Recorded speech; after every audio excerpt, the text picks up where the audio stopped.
नमस्कार दोस्तों, sunrise history classes में आप सबका हार्दिक स्वागत है।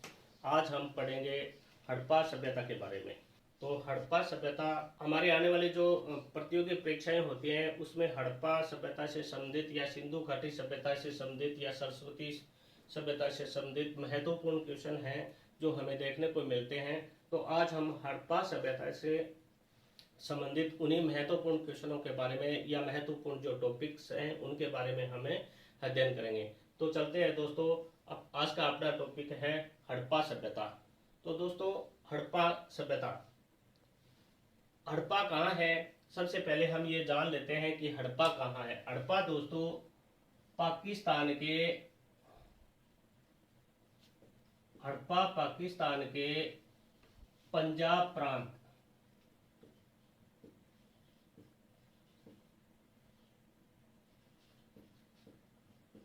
के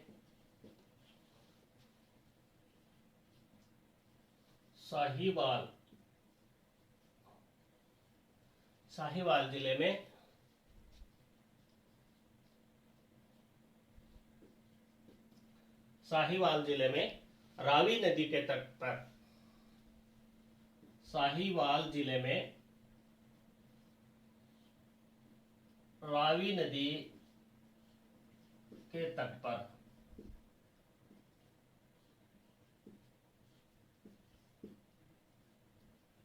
स्थित है। तो हड़प्पा पाकिस्तान के पंजाब प्रांत के साहिवाल जिले में रावी नदी के बाएं तट पर स्थित है। ये रावी नदी है और इसका जो बायां तट है ना, बाएं तट पे स्थित है। पहले हड़प्पा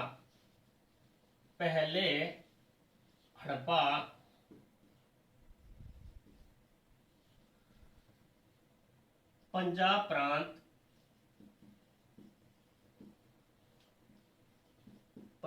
प्रांत यह है पाकिस्तान में। पंजाब प्रांत पाकिस्तान के मोंटगोमरी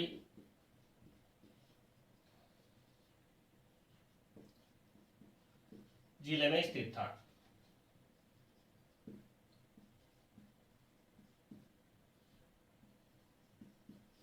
तो दोस्तों, हड़प्पा है वो पाकिस्तान के पंजाब प्रांत के साहिवाल जिले में रावी नदी के बाएं तट पर स्थित है, जबकि पहले ये हड़प्पा पंजाब प्रांत पाकिस्तान के मोंटगोमरी जिले में स्थित था। हड़प्पा सभ्यता की ओर सबसे पहले ध्यान 1826 ईस्वी में चार्ल्स मेसन ने इसकी ओर ध्यान अवगत करवाया था। यानी सन 1826 ईस्वी में कौन था? चार्ल्स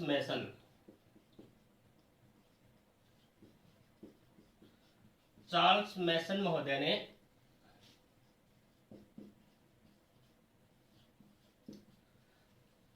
सन 1826 ईस्वी में चार्ल्स मेसन महोदय ने हड़प्पा सभ्यता की ओर सबसे पहले लोगों का ध्यान आकर्षित करवाया था, लेकिन उस समय इतना ध्यान नहीं दिया गया था। लेकिन हुआ क्या? सन 1848 से 1856 ईस्वी तक भारत के गवर्नर जनरल थे। भारत के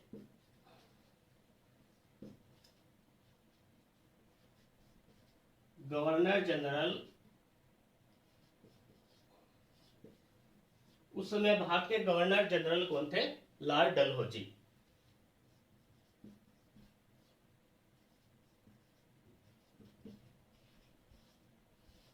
उस समय भारत के गवर्नर जनरल थे लॉर्ड डलहौजी। तो उस समय भारत के गवर्नर जनरल कौन थे? लॉर्ड डलहौजी थे।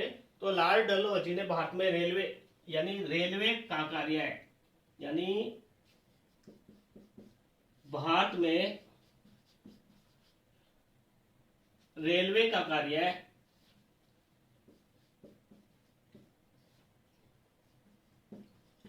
लॉर्ड डलहौजी ने लॉर्ड डलहौजी ने शुरू किया।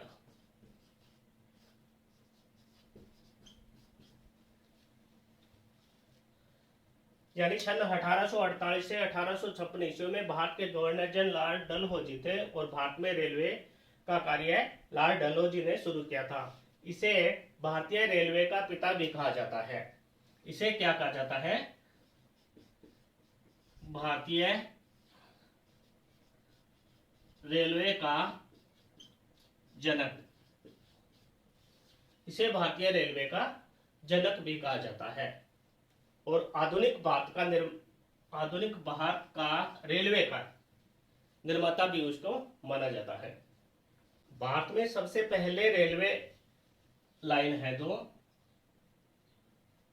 भारत में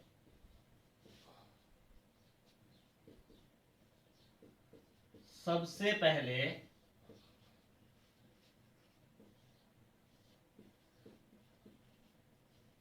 रेलवे 1853 ईस्वी में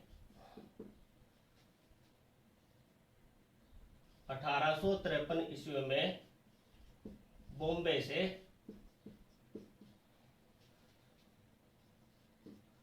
ठाणे तक चलाई गई।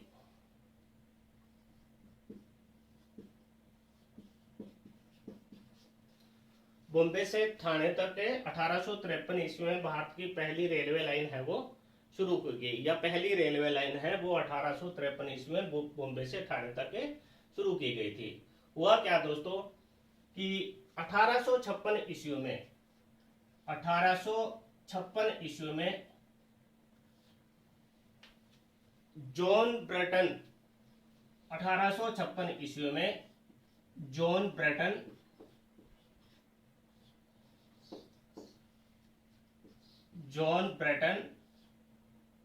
और विलियम ब्रेटन जॉन ब्रेटन और विलियम ब्रेटन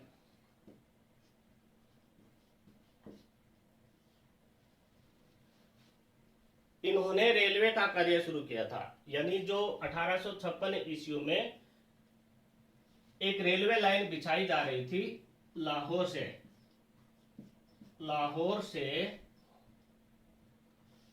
से कहां बिछाई जा रही थी? कराची तक। सन 1856 ईस्वी में लाहौर से कराची तक रेलवे लाइन बिछाई जा रही थी और इसी रेलवे लाइन का जो कार्य है वो जॉन ब्रेटन और विलियम ब्रेटन को दिया गया था। ये रेलवे लाइन थी, ये रेलवे ट्रैक था और इसको पूरा करने का कार्य जॉन ब्रेटन और विलियम ब्रेटन को सौंपा गया था और वो रेलवे लाइन है वो लाहौर से कराची तक जा रही थी। तो जॉन ब्रेटन और विलियम ब्रेटन ने इस ट्रैक के लिए ईंटों का प्रयोग किया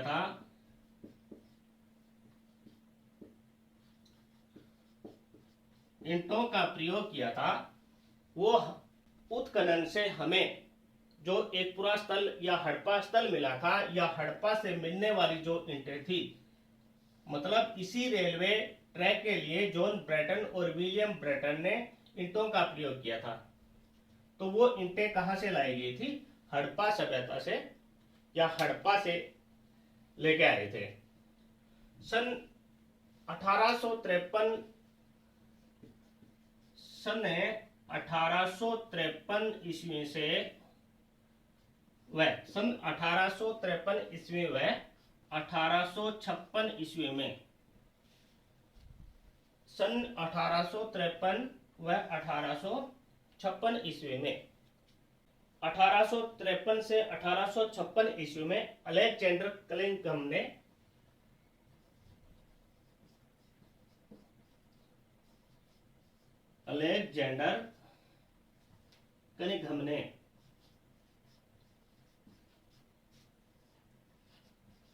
अलेक्जेंडर कनिंघम ने इनका सर्वेक्षण किया, इसका सर्वेक्षण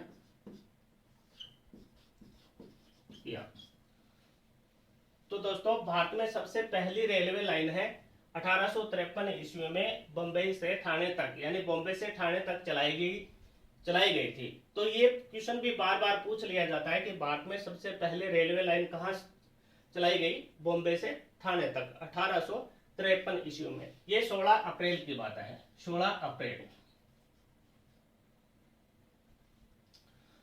अप्रैल को 1853 ईस्वी में। और सन 1856 ईस्वी में जॉन ब्रेटन और विलियम ब्रेटन इसी रेलवे लाइन को पूरा करने का कार्य कर रहे थे, और जो उन्होंने ईंटों का उपयोग किया था वो हड़प्पा सभ्यता से मिली ईंटें थी।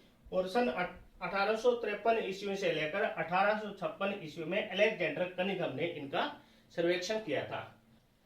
जॉन मार्शल महोदय ने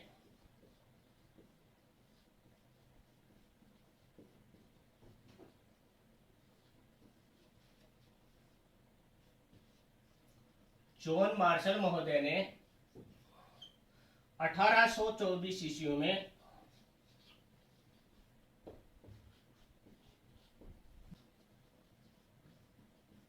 इलस्ट्रेटेड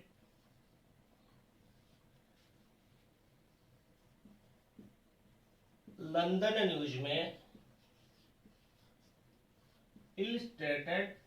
न्यूज में इसे सिंधु सभ्यता कहा।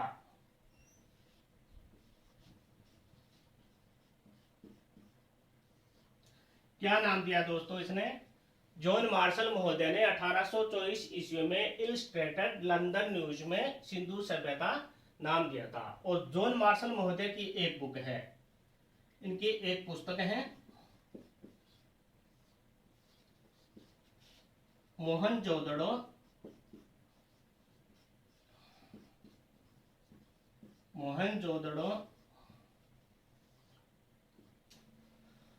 सन 1921 ईस्वी में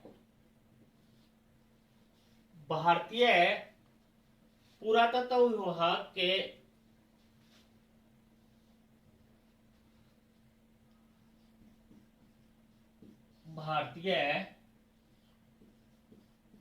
पुरातत्व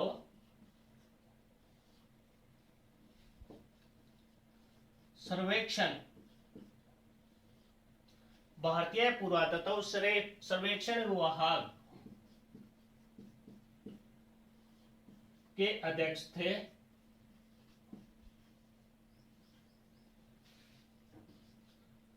कौन थे?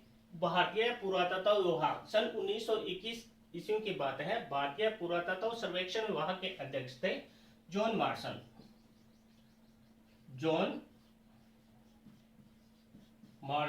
महोदय।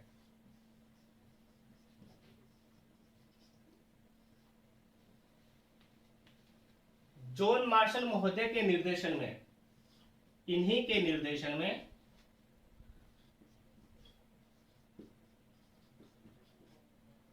या इसी के तत्वाधान में या इसी के सानिध्य में, यानी जॉन मार्शल महोदय के निर्देशन में सन 1921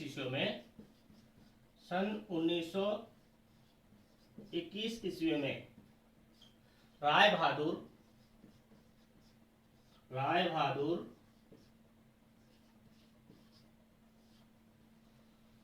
दयाराम साहनी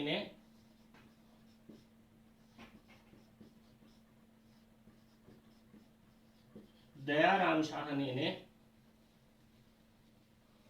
हड़प्पा की खोज की।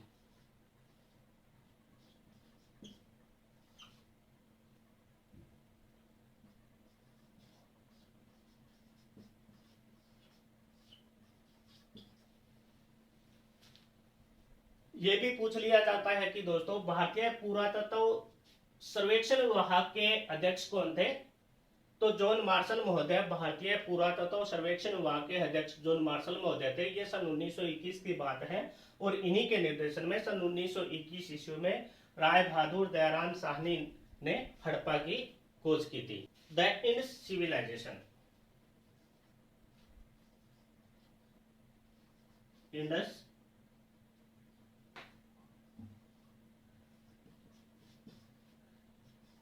सिविलाइजेशन।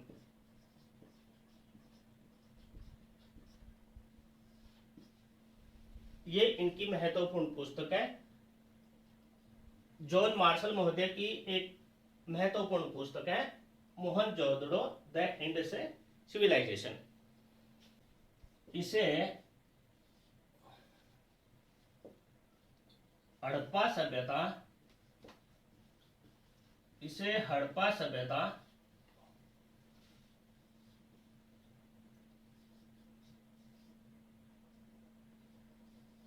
सिंधु सभ्यता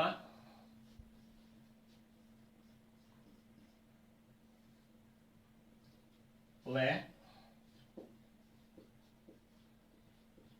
सिंधु सरस्वती सभ्यता के नाम से भी जाना जाता है।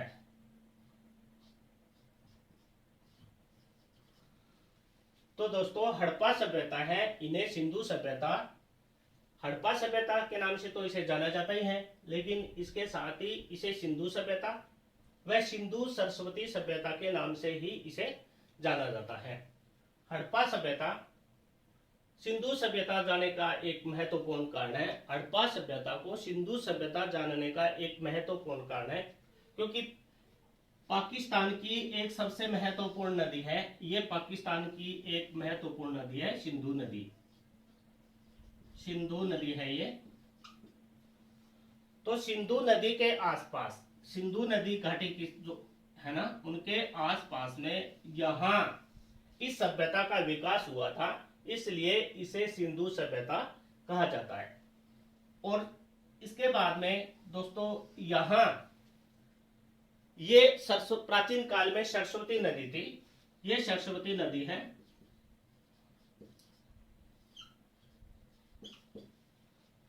ये सरस्वती नदी है और सरस्वती नदी और सिंधु नदी, इन दोनों के क्षेत्र में जो सभ्यता विकसित हुई, इसलिए इसे सिंधु सरस्वती सभ्यता के नाम से भी जाना जाता है।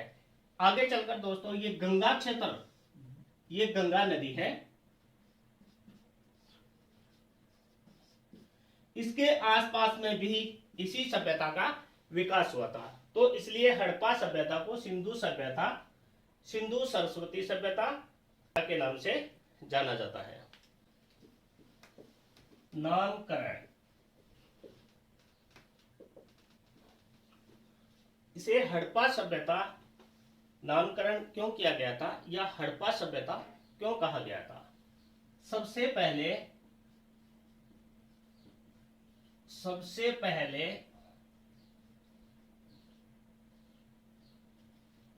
सन 1921 ईस्वी में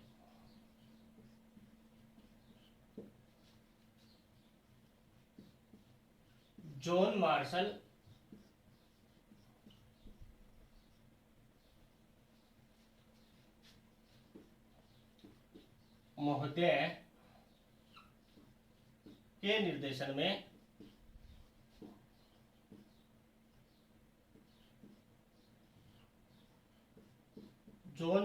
महोदय के निर्देशन में राय बहादुर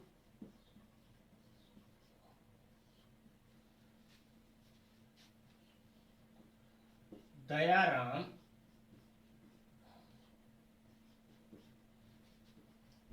साहनी ने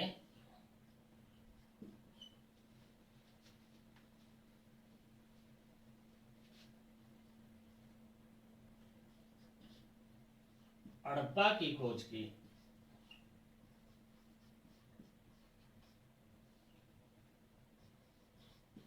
इसीलिए इसे हड़प्पा सभ्यता नामांकन दिया गया था। इनके विस्तार की अगर हम बात करते हैं, अगर इनके विस्तार के बारे में देखें,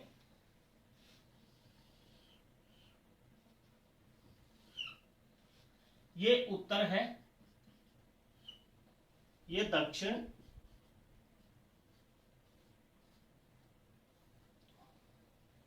ये पूर्व है और ये पश्चिम। इनके विस्तार की अगर हम बात देखें तो उत्तर में यहां मांडा है, मांडा ये जम्मू में है, मांडा जम्मू में है और चिनाब नदी के किनारे स्थित है। चिनाब नदी। तो दोस्तों इसका उत्तर में अगर विस्तार देखें ना, सिंधु घाटी सभ्यता या हड़प्पा सभ्यता या सिंधु सरस्वती सभ्यता का अगर हम विस्तार देखें तो उत्तरी इसका जो बिंदु था या उत्तरी महत्वपूर्ण इनका स्थल था वो है मांडा जम्मू में स्थित है और चिनाब नदी के किनारे है। अगर हम पूर्व की बात करें तो पूर्व में आलमगीर, पूर्व में आलमगीर ये उत्तर प्रदेश में स्थित है। ये उत्तर प्रदेश में स्थित है और हिंडन नदी के किनारे, ये नदी है हिंडन, ये दोस्तों हिंडन नदी के किनारे स्थित है। तो हड़प्पा सभ्यता का सबसे पूर्वी स्थान है वो आलमगीर उत्तर प्रदेश के हिंडन नदी के किनारे पर स्थित है। अगर हम दक्षिण में देखें तो दक्षिण में हड़प्पा सभ्यता का विस्तार दैमाबाद, दैमाबाद ये महाराष्ट्र में है, ये महाराष्ट्र में है और परवरा नदी के किनारे स्थित है। ये परवरा,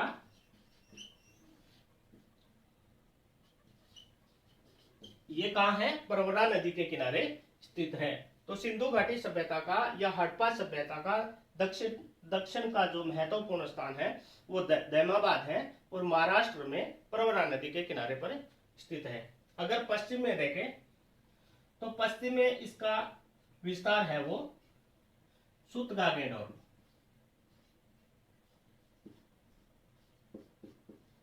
सुतगागेंडोर ये बलूचिस्तान में है,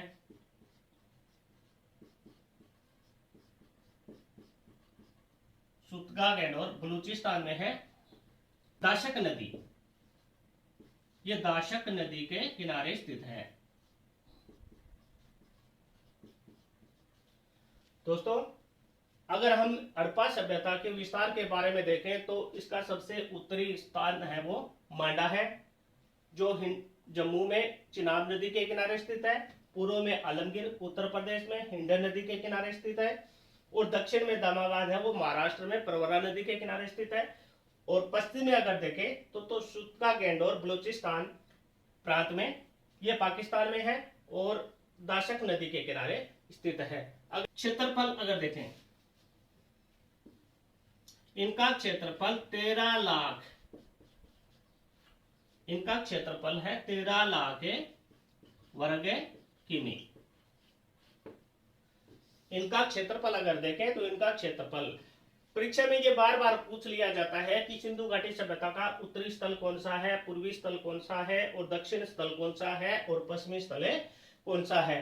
तो हम अलग अलग से इन प्रश्नों का उत्तर हमें हल कर सकते हैं और इस सभ्यता का क्षेत्रफल था वो 13 लाख वर्ग किलोमीटर में ये पूरी सभ्यता फैली हुई थी।